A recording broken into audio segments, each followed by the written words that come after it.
उत्तर प्रदेश की राजनीति का बड़ा चेहरा कहे जाने वाले आजम खान साहब की आज जेल से रिहाई हो चुकी है। और इस पर बातचीत करने के लिए भारत समाचार से बात करेंगे नगीना सांसद चंद्रशेखर आजाद जी। सांसद जी, किस तरीके से देख रहे हैं आज आजम खान साहब की रिहाई हो रही देखिए, हमारे लिए और उस परिवार के लिए एक बड़ा दिन है, क्योंकि लंबे समय से सरकार के द्वारा जो अन्याय उस परिवार पे किया गया, आज वो जुल्म के बादल छटे हैं।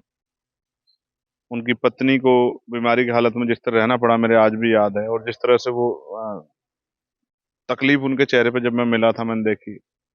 जब मैं जेल में सीतापुर अब्दुल्ला से मिला और उनको मैंने सुना, इस 40-45 मिनट की मुलाकात में मैंने उनके अंदर जो बेचैनी और तकलीफें थी उनको जब मैंने जाना, और जब मैं आजम भाई से मिला और जिस तरह से उनके साथ जो है बीमार होने पे इलाज नहीं कराया गया, तमाम तरह की परेशानियां खड़ी की गई, और जिस तरह के मुकदमे उनके ऊपर लादे गए, निर्दोष होने के बाद उनको इतने दिन जेल में रहना पड़ा, क्योंकि अभी कहीं से भी उनको वो दोषी साबित नहीं हुए हैं। कई मुकदमे हैं जो अभी जो है चल रहे हैं, प्रोसीजर में है। उस परिवार के ऊपर आज जो दुखों के पहाड़ टूटे थे, उनमें एक आंशिक लाभ जो है उनको मिला है। और मैं कुदरत से प्रार्थना करूंगा कि उनको ये दुख सहने की शक्ति जो है, दुख उन्होंने सहे हैं, उनसे उबरने की शक्ति जो है कुदरत उनको दे, और पुनः वो अपने जो है उसी स्वभाव में आके उत्तर प्रदेश की सेवा करें और दीर्घायु और स्वस्थ रहें। ऐसी मैं मंगल कामना भी उनके लिए करता हूँ। आप लगातार आजम खान साहब से जेल में मिलने गए हैं, तो उनके परिवार से भी लगातार मिलते रहे हैं। किस तरीके से देख रहे हैं? नहीं, देखिए, मेरा उनसे बड़ा पारिवारिक रिश्ता है। मेरे दुख तकलीफ में जब मुझे हुई थी, वो मैं यहाँ पहुंचे थे। और मैं एक बात आपसे मैंने जिक्र नहीं किया, उन्होंने चुनाव के समय मुझसे कहा था कि जब आपका चुनाव आएगा तो मैं आपकी मदद करने के लिए वहां आऊंगा। तो लगातार मेरी बात होती रही, मैं मिला उनसे, और मैं जहां तक उनको समझ पाया, वो टूटने वाले व्यक्ति नहीं, लड़ने वाले व्यक्ति हैं। लड़े हैं और आगे भी लड़ते रहेंगे। पूरे परिवार को ये समस्या का सामना करना पड़ा, जिनकी पत्नी, जिनका बेटा, पूरे परिवार को जेल में बंद कर दिया गया हो। और हालांकि मैं उसका जो सबसे बड़ा कारण मानता हूँ वो है वो यूनिवर्सिटी, मौलाना जौहर यूनिवर्सिटी, जो उन्होंने बनाई। इसलिए मुझे लगता है कि सरकार ने उनके खिलाफ इतनी कार्रवाई की। एक ऐसी यूनिवर्सिटी हमारे यहाँ बनी थी, ग्लोकल यूनिवर्सिटी, उन पे भी एक बड़ी कार्रवाई हुई थी।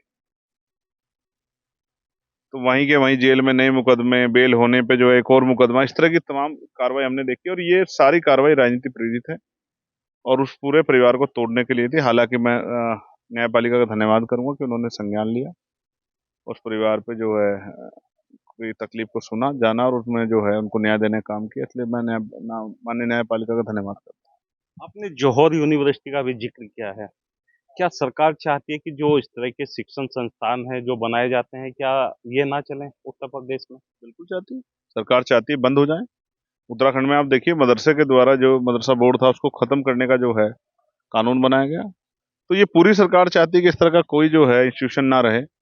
ये आंच सिर्फ यही नहीं है, ये एमयू पे भी लगातार उठती रही है। हालांकि उनका मैनेजमेंट वहां मजबूत है, तो वो अभी तक उस तरह घेर नहीं पाए, लेकिन देखा गया है प्रायतः कि सरकार की पूरी मंशा इंस्टीट्यूशन को बंद करने की है, और जिन लोगों ने इंस्टीट्यूशन तैयार किए उनके खिलाफ जो है उस तरह का माहौल बनाने की, और वो ना दबे तो फिर उनको जेल भेजने की है।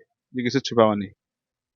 आजम खान की रिहाई के बाद उत्तर प्रदेश की जो राजनीति है उस पर किस तरह के असर पड़ने वाले हैं? देखिए, अगर वो कोई कदम उठाते हैं, राजनीतिक कदम, तो असर पड़ेगा। अदरवाइज तो वो अपना काम जैसे लंबे समय से वो सेवा करते रहे, वो कर ही रहे हैं।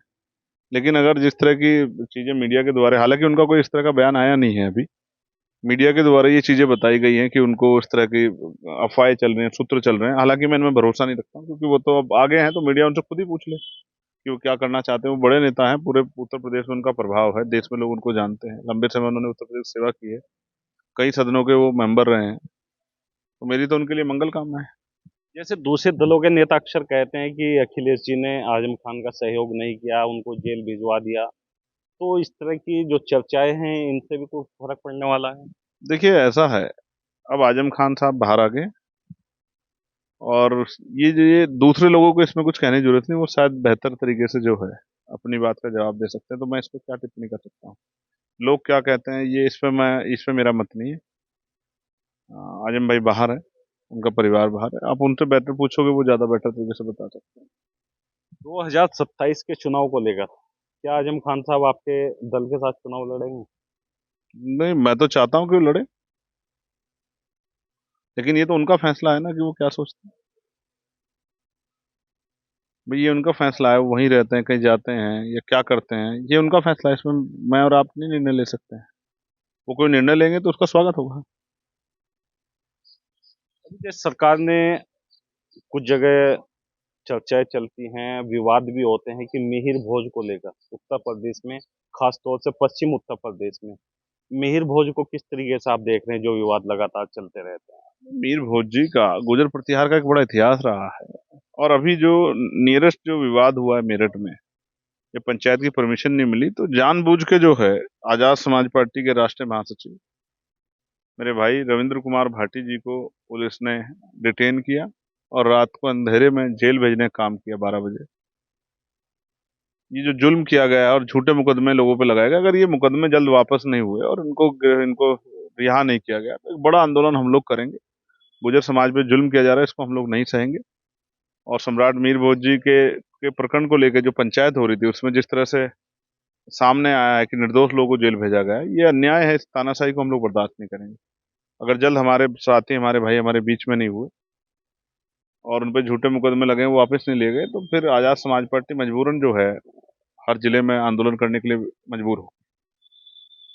एक आखिरी सवाल है, क्या आजम खान की आज रिहाई हुई है, उनके बाहर आने से उत्तर प्रदेश की जो राजनीति एक बार फिर बदलेगी? मैं तो ये सोच रहा हूँ कि वो ऐसा ना हो उनके ऊपर फिर से कोई झूठे मुकदमे लगा दिए जाए। ये भी समझना पड़ेगा कि जिस सरकार ने निर्दोष होते हुए राजनीतिक कारणों से इतने मुकदमे उन पर लगाए, तो वो सरकार अभी चैन से बैठेगी नहीं बैठेगी। ऐसा ना हो कि वो तत्काल फिर उनके खिलाफ कोई इस तरह की कार्रवाई कर दे, कोई झूठा मुकदमा बना दे। और मुझे उनके लिए चिंता है, इसलिए मैं जो है उनके स्वस्थ रहने की और दीर्घायु होने की कामना करता हूँ। वो ऐसे ही पुनः अपने स्वरूप में आकर लोगों की सेवा करें उत्तर प्रदेश में। उत्तर प्रदेश के सदनों में जाके या देश के सदन में जाके उत्तर प्रदेश की आवाज उठाएं, गरीब कमजोर की आवाज उठाएं, ऐसा मैं चाहता हूँ, मेरी इच्छा है। आजम खान साहब से आपके पारिवारिक रिश्ते हैं या राजनीतिक रिश्ते हैं, पहले से हैं या अभी शुरू हुए हैं? बहुत पुराने हो गए हैं। मैं उन्हीं के निमंत्रण पर गया था जब उपचुनाव था। और एक प्यार है, वो जब मिलते हैं तो भी दिखता है, और वो बातों से नहीं जज्बातों से भी दिखता है। एक दूसरे के दुख को दुख समझते हैं, एक दूसरे की ताकत बनने का काम करते हैं। और मेरे जो रिश्ते हैं वो पारिवारिक हैं, राजनीतिक नहीं है। और मैं मानता हूँ ये पारिवारिक रिश्ते अच्छे हैं। इनमें कोई धोखा नहीं है, इनमें कोई फरेब नहीं, इनमें कोई लालच नहीं है। इसलिए ये रिश्ते ज्यादा अच्छे मानता हूँ मैं। ये नगीना सांसद से भारत समाचार से खास बातचीत में उन्होंने बताया है कि आजम खान साहब से उनके पारिवारिक रिश्ते हैं, राजनीतिक रिश्ते नहीं हैं। और मैं उनकी लंबी उम्र की कामना करता हूं, वो आए, लोगों के बीच में रहें और इसी तरह आगे से उनका जो कारवा है वो बढ़ता चला जाए। अपने सहयोगी आजम पुंडीर के साथ लियाकत पुंडीर, भारत समाचार, सहारनपुर।